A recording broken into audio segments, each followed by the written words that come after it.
Hello everyone, this is Awaz Khan. Welcome to my YouTube channel Study Point.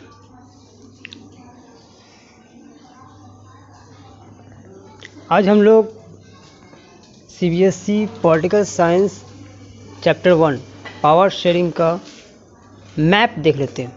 Map से पूरे chapter को समझने की कोशिश करते हैं। तो यहाँ देखिए, सबसे पहले आपको यहाँ पे दिख रहा होगा पावर शेयरिंग। हम लोग सबसे पहले बात करेंगे बेल्जियम की। बेल्जियम का इथनिक कंपोजिशन, ओके, बेल्जियम का ये इथनिक कंपोजिशन है। इसमें आप लोग को यहाँ दिख रहा होगा 59% डच स्पीकिंग है।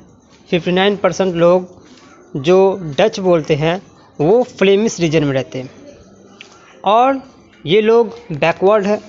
हालांकि इनकी संख्या बहुत ज़्यादा है, लेकिन ये लोग बैकवर्ड है। ये लोग बहुत ही कमज़ोर, इनके पास पैसे नहीं हैं, आर्थिक रूप से बहुत ही कमज़ोर है। फिर इसके बाद आते हैं 40% लोग जो वलोनिया रीजन में रहते हैं, जो साउदर्न रीजन था बेल्जियम का। ये लोग फ्रेंच बोलते हैं, और ये लोग बहुत ज़्यादा रिच है, बहुत ज़्यादा पावरफुल है। 1% लोग जर्मन बोलते हैं। ओके, नेक्स्ट, इन ब्रुसेल्स की बात करें तो इसमें दो तरह के लोग हैं, एक है डच स्पीकर्स और एक है फ्रेंच स्पीकर्स।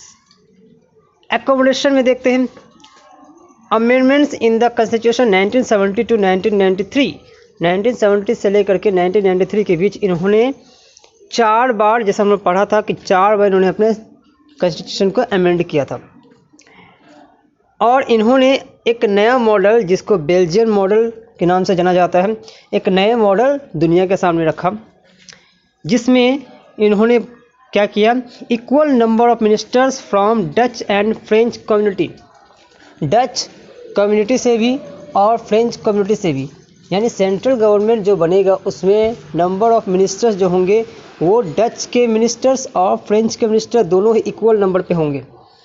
फिर उन्होंने एक और काम क्या किया, sharing of power between state and centre. इन्होंने अपने पावर को स्टेट और सेंटर में बांटने का काम कर दिया।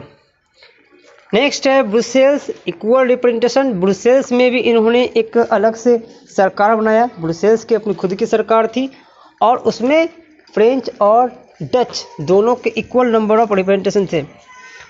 और इसके अलावा इन्होंने और क्या किया, तो इन्होंने एक और काम किया, कम्युनिटी गवर्नमेंट बनाया। ओके, तो इस तरह हम देखते हैं कि ये इनका एकोमोडेशन था, और इसकी वजह से बेल्जियम जो है बहुत ज़्यादा मशहूर हो गया।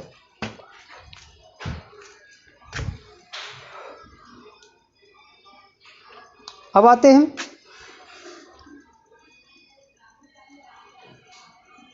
Desirable for introduction of the new model. ये जो नया मॉडल था ये क्यों जरूरी था, डिजायरेबल ये क्यों जरूरी था, आखिर क्या इच्छा था इसका, न्यू मॉडल की आवश्यकता क्यों पड़ी। तो इसका 2 कारण यहाँ दिया हुआ है। पहला है प्रूडेंशियल रीजन, दूसरा है मॉडल रीजन। प्रूडेंशियल रीजन और मॉडल रीजन ये क्या था, ये हम लोग पहले पढ़ चुके हैं। फॉर्म्स इसके कितने थे, इसके फॉर्म्स थे, ये दिया हुआ है। पहला है हॉरिजॉन्टल डिस्ट्रीब्यूशन ऑफ पावर। याद होगा आप लोगों को, हॉरिजॉन्टल डिस्ट्रीब्यूशन ऑफ पावर को हम लोगों ने ऑर्गन कहा था कि वो अलग अलग ऑर्गन में बांटे जाते हैं। नेक्स्ट है वर्टिकल डिस्ट्रीब्यूशन ऑफ पावर, इसको जो है अलग अलग लेवल में बांटे जाते हैं। इसके बाद है पावर का शेयरिंग और कैसे किया गया, तो अमंग डिफरेंट सोशल ग्रुप्स, अलग अलग सोशल ग्रुप्स के बीच में भी पावर को डिस्ट्रीब्यूट किया गया। इसके बाद और क्या किया गया, तो इन्होंने पॉलिटिकल पार्टीज, प्रेशर ग्रुप और मूवमेंट के आधार पर भी पावर को डिस्ट्रीब्यूट किया था। अब आते हैं हम लोग श्रीलंका पर।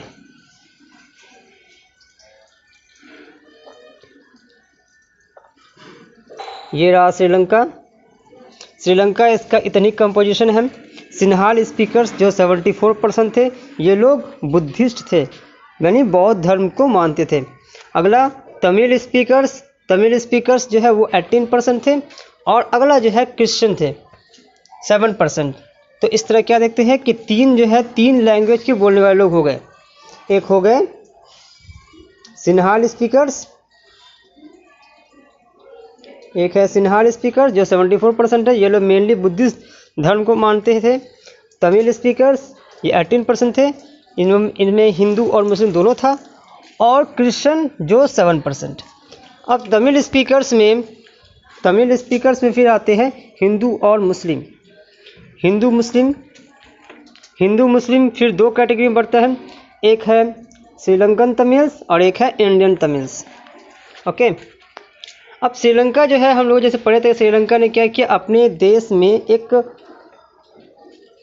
पावर का डिस्ट्रीब्यूशन किया मेजोरिटेरियनिज्म के आधार पर।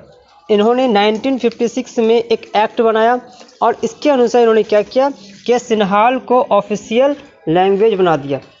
सिन्हाल ऑफिशियल लैंग्वेज बन गया। इसके बाद इन्होंने जितने भी जॉब निकाले वो सब के सब सिन्हाल स्पीकर जो थे उनके फेवर में थे।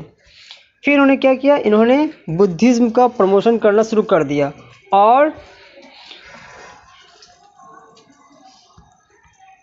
इन्होंने क्या किया, इन्होंने जो तमिल लोग थे उन लोगों को अपॉर्चुनिटी देना या उन लोगों के बारे में सोचना ही बंद कर दिया। इसके वजह से क्या होता है कि इन लोगों के बीच में स्ट्रगल होता है, आपस में झगड़े होते हैं और फिर इसी को हम लोग क्या कहते हैं, सिविल वार कहते हैं। तो इस तरह ये जो है ये power sharing chapter 1 political science का ये एक समरी था। इसे आप लोग फिर से देख लीजिएगा एक बार। वीडियो अच्छा लगा हो तो लाइक करें, कमेंट करें, शेयर करें और चैनल को सब्सक्राइब करें। Thank you.